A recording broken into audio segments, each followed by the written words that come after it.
Hello friends, it is Sunday night and I'm currently watching Mad to Be Normal with David Tennant and Elizabeth Moss, and first it was kind of meh, but now I'm starting to get into it, and it's about a doctor who treats some mentally challenged people, like people who have had breakdowns or mental illnesses, and he treats them differently than the doctors in his time. I think it's the 60s and 70s.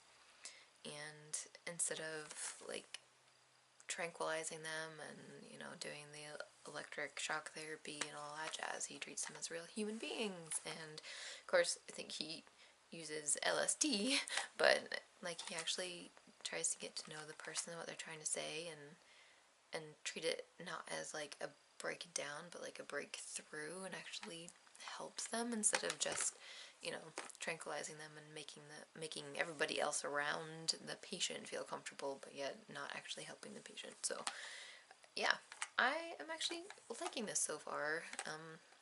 I've always had like this interest in mental illness issues even before I knew that I was autistic and all that jazz. So if you're interested in that sort of thing, I would definitely suggest checking it out. So I just finished the movie and I rated it about a 3 out of 5, so pretty solid, but not as like engaging as I would have hoped. But still, if you're interested in mental health issues, I think it's worth watching. Plus the guy who played Dumbledore's in it too. I'm going to go make some Mongolian chickpeas for dinner. This is from my Meal Mentor meal plan. This is the recipe that I'll be using, but instead of lentils, because I don't feel like cooking lentils, I'm just going to use canned chickpeas. And here is what it looks like.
So that was tonight's dinner, and it was supposed to be a spring minestrone, but I think it added too much pasta, so it turned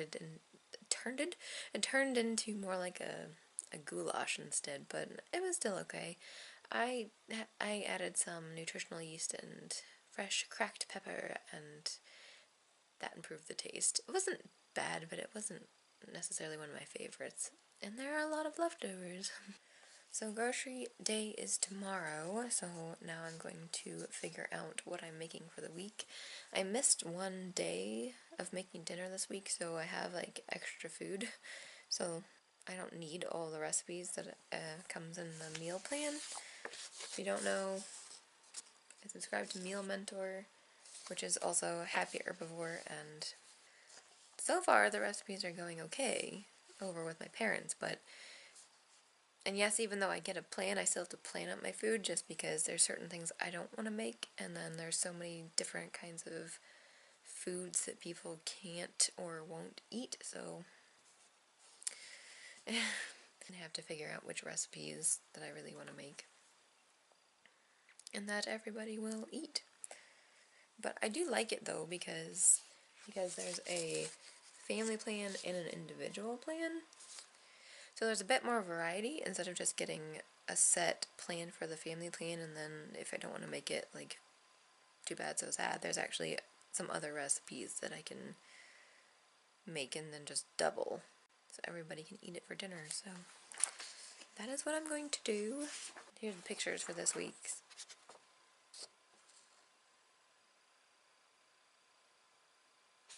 Oh, and so far, health-wise, I feel a tiny bit better in the fact that I do have a tiny bit more energy to, like, make dinner more consistently. But other than that, I really haven't seen a big improvement since my IV iron infusion. And it's only been a week that I've been taking all these other supplements and medications. Like, I have T3 medication for my thyroid, and an herb called chaste tree that's supposed to help bring up my progesterone and lower my estrogen, and then another supplement to lower the estrogen, and what else? What else? So far I haven't really noticed a difference, but it hasn't been that long. But I cannot wait to start feeling better. It's been so long since I felt good that I don't know what it feels like. So anyway, enough rambling. Meal planning. Okay, I finally figured out next week's menu. The Mediterranean hummus spaghetti squash and the Thai peanut sweet potatoes are actually, like, left over from this previous week. And then, so all of these are from this week's meal plan. Moroccan rice bowls, New York deli taters, big macaroni, cauliflower and verde bowls, and then a leftover day. Hallelujah. So I realized that some of you may not know, like, what's been going on with me health-wise, and like, what? You had a blood infusion? Blood infusion. Brain working really well. But you had an iron infusion? My health has been declining for probably the past decade. Getting more and more tired and harder to concentrate and feeling like crap more and more. And the last 2 years, it was so bad that I cried nearly every day trying to deal with work because I found it very hard to continuously read text, and I currently find it extremely hard to read for fun, which really bums me out because that was like my #1 hobby that I've ever been interested in. I've been a reader since I was a kid, and now I have to listen to audiobooks for most of the books that I read because I simply, my brain just stops working, like, after 5 pages. So, when I've gone to the doctor, I have brought up all these issues, and I think it's partially because I'm autistic and I can have a flat or blunted affect. People can't tell, like, how crappy I'm feeling, and it would pretty much get ignored. At least that's what it felt like. And so I get a complete blood count every year for my checkup, and it usually looks something like this. I don't know if you can see that. My red blood cells are usually a little high in the volume, in the hemoglobin, and the concentrate.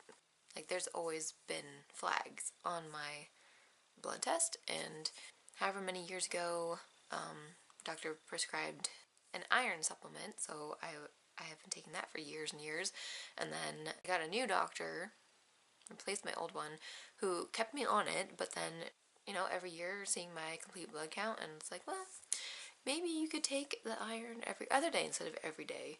And a year later, you know, my results were pretty much the same.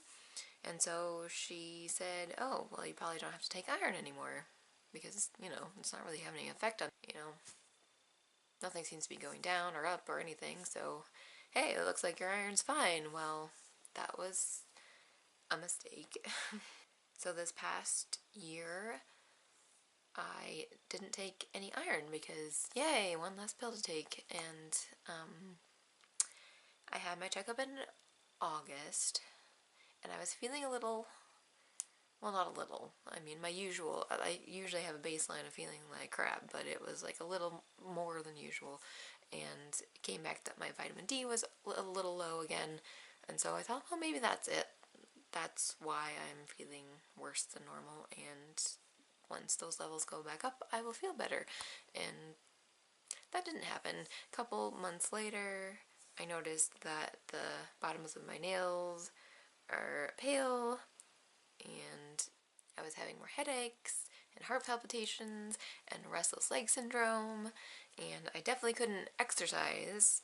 So like, for the past few years, my tolerance for exercise has decreased, and now I really can't do any, because if I don't have the energy to do much, and then when I try to do something, I feel like I got hit by a bus the next day. So that's always fun.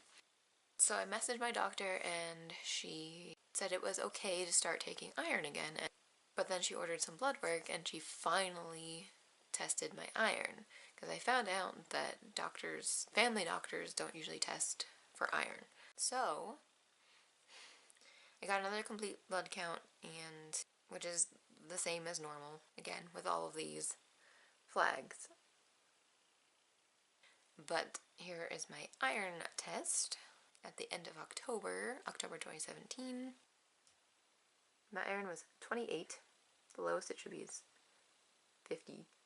And the iron saturation was 7, and it should be 15 or more. No wonder I was feeling like crap. So that was October, and I got back on iron, and she gave me a prescription iron, a special iron that has B vitamins and stuff in it to help it work better, absorb, or I don't know.